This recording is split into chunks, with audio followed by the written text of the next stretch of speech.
ચલો વિદ્યાર્થી મિત્રો, આપણે 1 વર્ષની સંભાવના એક જ મિનિટમાં આપણે જોઈ લઈએ. તો 1 વર્ષના કુલ દિવસો કાં તો 365 હોય અથવા તો 366. જો સામાન્ય વર્ષ હોય તો કુલ દિવસોની સંખ્યા 365 અને જો લીપ વર્ષ હોય તો કુલ દિવસો 366. એક વીક કેટલા દિવસનું હોય તો કે 7 દિવસનું, બરોબર. તો 365 દિવસ હોય તો એને 7 વડે ભાગો તો 52 વીક થાય અને એક દિવસ વધે. તો 52 વીક થાય તો 52 વીકની સંભાવના કેટલી થાય? તો 52 વીક હોય તો કોઈ પણ વાર કેટલી વખત આવે? 52 વખત આવે. કોઈ પણ વાર કેટલી વખત આવે? 52 વખત. તો આની સંભાવના કેટલી થાય? 1.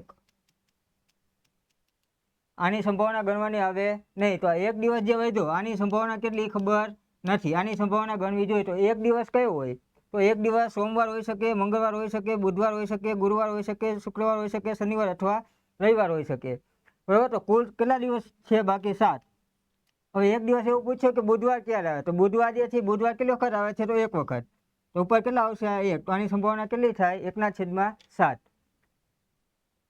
જો લીપ વર્ષ હોય તો કુલ દિવસોની સંખ્યા થાય 366. તો 366માં કેટલા વીક આવે? તો કે 52 વીક આવે. અને પાછા કેટલા દિવસ વધે? 2 દિવસ. તો 52 વીક આવે તો આ તો સનાતન સત્ય ઘટના. 52 વીક છે તો 52 બધા વાર આવે, બરોબર. 52 વીક છે ને તો દરેક વાર કેટલી વખત આવશે? અંદર 52 વખત આવશે. તો આની સંભાવના સનાતન સત્ય, તો આની સંભાવના કેટલી થાય? 1.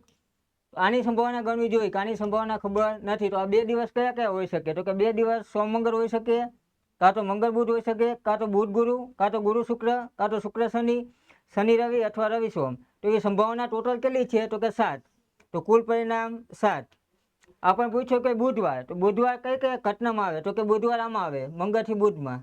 પછી આવે બુધથી ગુરુમાં. તો ટોટલ કેટલા દિવસ એવા છે જેમાં બુધવાર આવે? તો કે 2. તો આ કેટલા આવશે? 2/7.